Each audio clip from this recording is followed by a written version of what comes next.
All right, so we've had some pretty interesting calls this week, haven't we? Yeah. My goodness. Yeah. Definitely.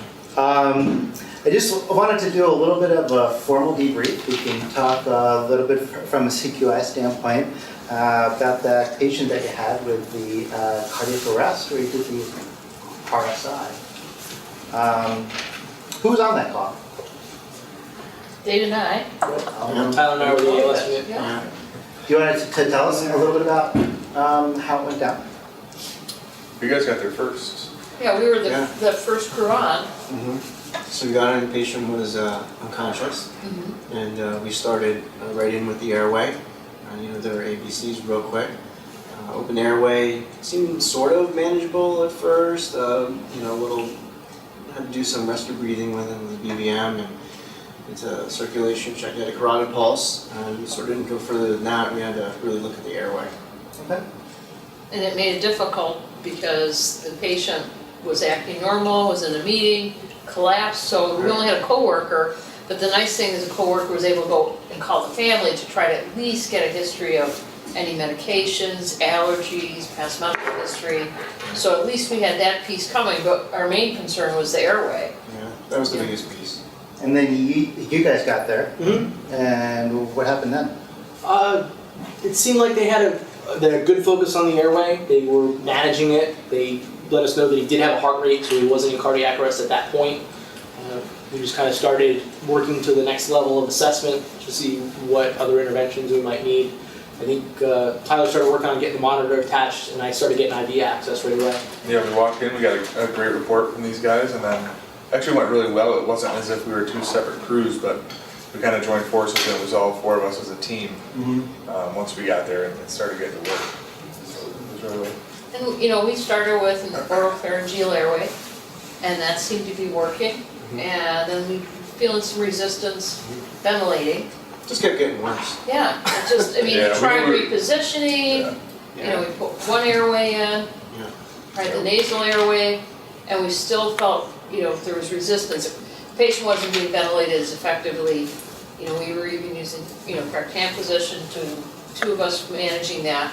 Right. And so it was great that ALS was dispatched simultaneously and got there shortly after we did. What would have been good for us, would have been helpful, is if we had an SpO2 Yes. for the PLS level to sort Correct. of see what was going on that way. It's hard to differentiate that. Yeah, and our equipment, our airway bag wasn't equipped with that, but that would have been very helpful to have. How about some of the other assessment things that we should be looking at when we first go in?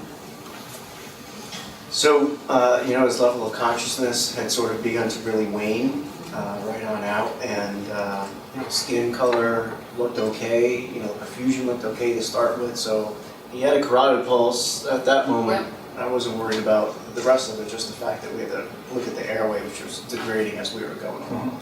And if we had an extra provider with us, we could have had that person do the blood pressure. Right. But our main concern was managing the airway effectively and using two providers to do that.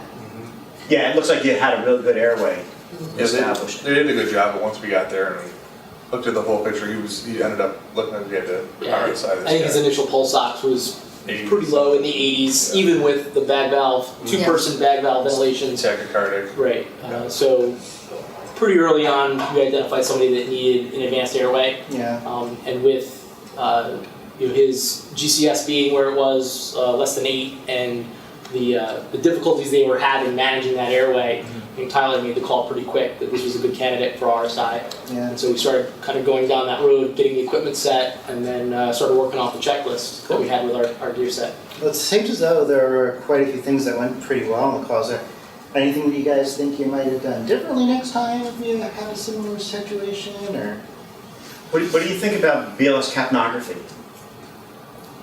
I think if we had the equipment there Yeah. initially, we determined it would have been nice to have another provider to help with, to further the assessment. Right. We were concentrating on ABCs and had an airway that, wasn't improving with what we were doing. So I think the oximetry would have been helpful at first, but having BLS capnography is probably a really good idea. I mean, air exchanges, what you're really looking at doing, Absolutely. Oxygen is only one side of it, you need to get carbon dioxide out too. Right. So. And it also could have helped you also, and I wasn't paying very close attention to that, but it could have helped you better gauge the rate of ventilation also. Yes. This is not something that we're spending a lot of time thinking and counting.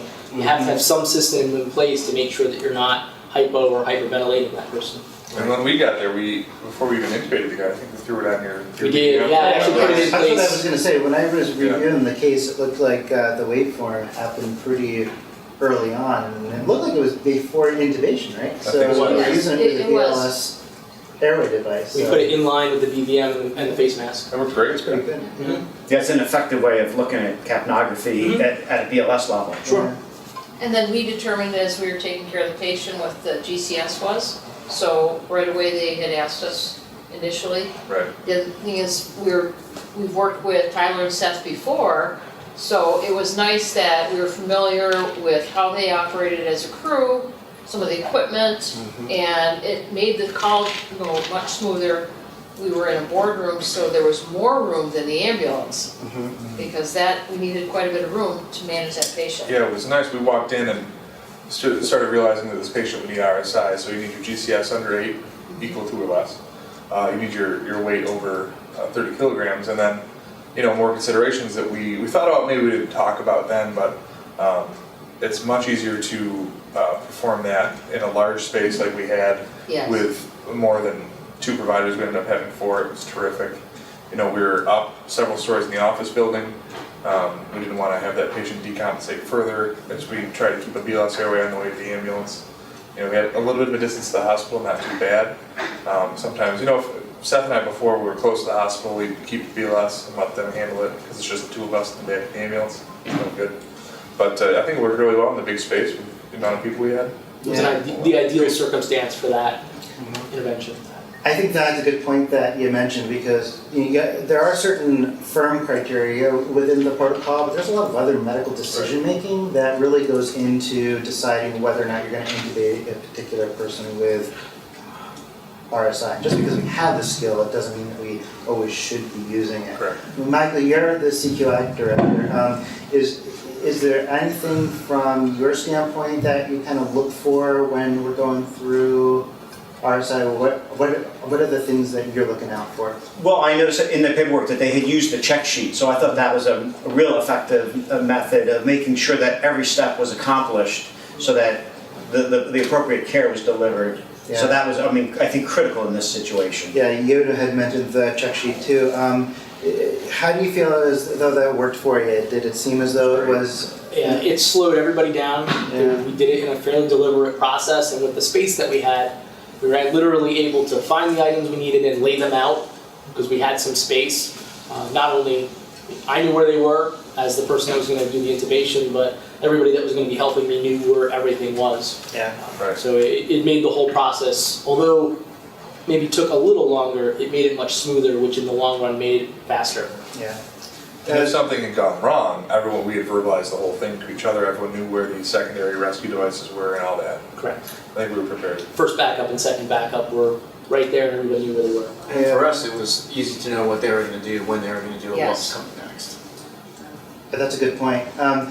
There's been a fair deal of literature out there lately in regard to the use of checklists for critical procedures. I mean, it's not something that's new. I mean, every one of us who has gone on a plane trip has hopefully had a pilot that has gone through a checklist. Otherwise, we probably wouldn't want to be flying. So for critical procedures like that, I mean, if you had missed one of those steps on the check sheet, it can really delay patient care. And a lot of people feel as though if you have a critical patient, you really just want to get to it and forget about the check sheet. But the thing is that that's probably the instance in which you need the check sheet the most, because we really don't want to waste time missing a step in the heat of the moment. Even if you've gone through it over and over and over again and have a lot of experience, the check sheet is really something that can be helpful in these kind of instances. So I think that was awesome that you guys had used it, and I'm glad to hear the feedback. I think it's also important with the medications and the dosages of those as well, to ensure that we're delivering the proper medication in the proper amount. Yeah, that was Yeah. great. Yeah. Well, and I think what was helpful for all of us was knowing that all the equipment was there if needed. And you're right, it allowed us to verbally look at, is that a piece of equipment there? Seth would confirm it. And then Dave and I were looking Yes, so we also knew what the next step was, since we were managing the airway initially and then turning it over for an advanced airway. And even though we were going through the checklist, we were still moving. I Yes. think one of the first steps on it is pre-oxygenate with your nasal cannula, which read it out, they got it out, and the patient got high flow oxygen through a cannula. So it wasn't like we were just sitting there doing nothing. You know, it really helped move us along in a very deliberate pace. And that's another new procedure that we could easily have forgotten had you not Yeah. used the check sheet. Sure. Yeah, that's a relatively new thing, but it's so important. We found that even a single desaturation during an intubation attempt can significantly decrease or increase the mortality. So if you drop your sats even one time, the chances of that patient dying go way up. So making sure that we do everything we can to prevent desaturation. We want to prevent hypotension as well, and make sure that we maximize our first pass success rate. So kind of that basic airway assessment was done as we were approaching him. We did use the gum Bougie stick to help find the trachea. So I was able to visualize clearly, insert the gum Bougie, and both feel and hear the vibrations on the cartilaginous rings of the trachea. And then we were able to slide the 7.5 ET tube right over the gum Bougie. I did visualize one more time as I found a little bit of resistance, and it was just a little bit of a manipulation to the left with the ET tube to get it through the cartilage. But it was a very smooth intubation. And we also used The laryngeal manipulation. laryngeal manipulation right away, actually. I was able to find it and then ask Tyler for some help, and he brought his hand over. And I kind of moved his hand to where I had the best view and asked him to hold it, and it just stayed there. So every time I was able to look in, I had a perfect visualization of the glottic opening. So those are a few good points that you mentioned that I just want to touch on.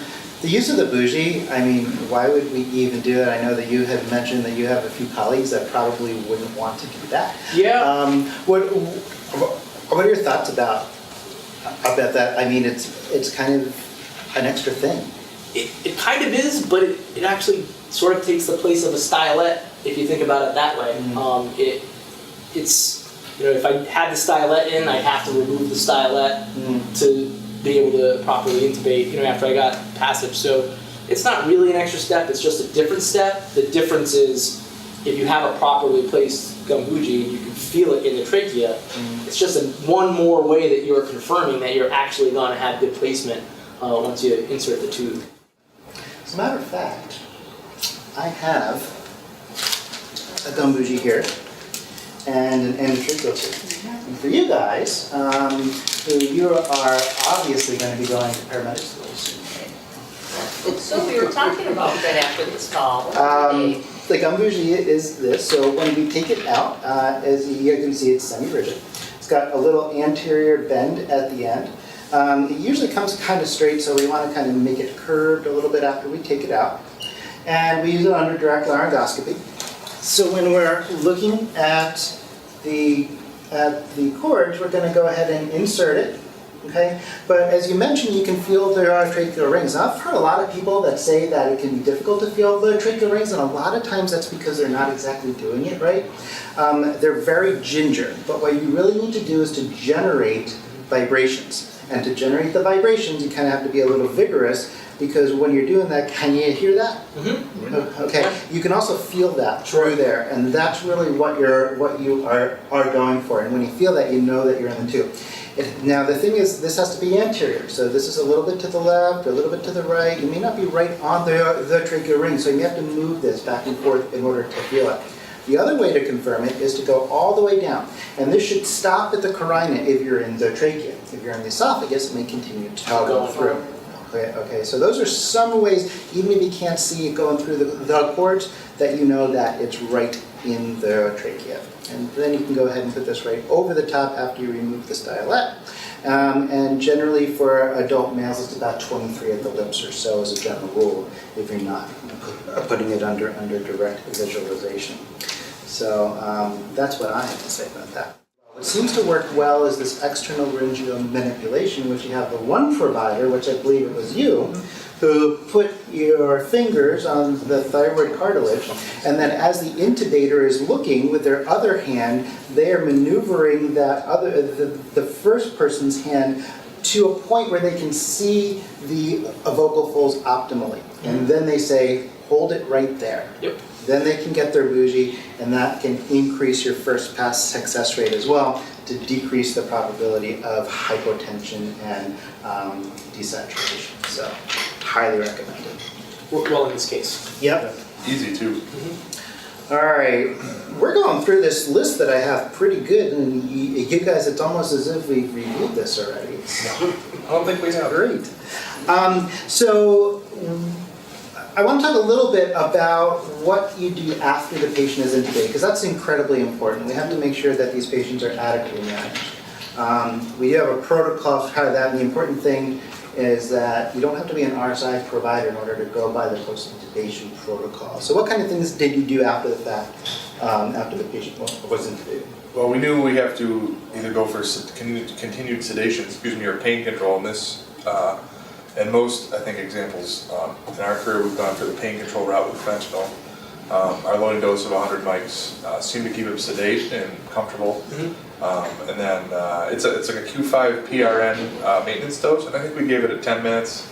I can't remember if we gave it at 15 or not, but it worked really well. Yeah, the traditional thinking is that we sedate the patients. Now the thinking has changed a little bit to where intubation is a painful procedure. We need to make sure that we provide adequate pain management. So pain management kind of trumps the sedation part. In the protocol, you can also do a benzodiazepine if you don't have ketamine, but ketamine is also a standing order as well. The nice thing about ketamine is it's a dissociative, but it also has some pain suppression properties too, so you kind of get the best of both worlds there. Last but not least, one thing I didn't see on the PCR was the OG2. Did you guys consider doing that, or? We had it. It was on the checklist, Yeah. so we knew where it was. It just honestly there was no evidence of gastric distension that we saw at that point. So it kind of, I think using it kind of fell to the wayside. It was deprioritized for us. But it has benefits beyond just avoiding gastric distension. It should be something we should only use if patient's vomiting. There's a lot of good uses for it. We can aspirate stomach contents to make sure. Right. Even with a properly placed tube, right, it's still possible for aspiration to occur. So. Well, does anybody else have anything else that they can think of that went well, or that you can probably do better next time, or? I think it was helpful that we've worked together before, so having us as the first crew in, and then Tyler and Seth come in after, we were familiar, and also having seen some of the equipment before was helpful. But I think then once we got to the hospital, we also discussed the call and said, how did it go? Is there anything that we could have done differently? What went well? So we even did like a mini debrief when we were first done with the call, since it was fresh in our minds. As far as equipment goes, it's very helpful for everything to be, in our RSI's case, hyper-organized. We opened our RSI kit, we had the correct drugs, the correct amount of syringes and needles, and our checklist. We didn't have to go hunting for anything, and it was really easy to just draw it up, quickly go over the checklist, ready to go. And I think, to Tyler's point, as a team, it's good to have a few sets of hands there. When we're first managing the airway, it's really important to have 2 sets of hands, really controlling the airway. That made a huge difference. We really couldn't go past that in taking care of this patient, so that was really a good facet. It looks like the patient's condition really improved once they, managed the airway appropriately and got the tube in. And I think it's critical that the first attempt was so successful, especially when using the bougie. One thing that's very easy to do, and I kind of picked up on this a little bit with the wavefront capnography, is when we're ventilating, and all of us have a tendency to do this, we kind of ventilate a little too fast. And then the problem with that is that you blow off CO2, you get that down too low, you can run into some issues with that, and we really don't want to be over-ventilating these patients. So what are some of the things that you use in order to try to prevent over-ventilation of a patient? Well, certainly monitoring capnography would help in a case like this. Correct, yeah. Keep that count going, don't just assume you're squeezing the bag at the correct time. Good, so ideally you want to keep it between 35 and 45 millimeters of mercury. What? 6 to 8 seconds in an adult. Yeah, so it's a lot slower than I think a lot of us tend to bag. And it's something that I consciously have to remind myself of because it doesn't feel natural. Well, I think it's really important that the team members spoke to each other after the call and shared their experiences and what they thought went really well and what went, could have been done slightly different. Now, Mike, what would be helpful too for us, since it was a sudden occurrence for the patient, no history, is it possible to check with the hospital to see what the patient outcome was? Certainly, we can file a follow-up report Okay. and see what information we can get. That would be And helpful that's for us. a part of the CQI practice, so it's Right, absolutely. That's good. We'll make sure we get that out to you. Oh, thank you, that'd be helpful. All right, guys, well, you have a safe tour, and I'll see you out there. Okay, good job. Thank you. Thank you. Thank you.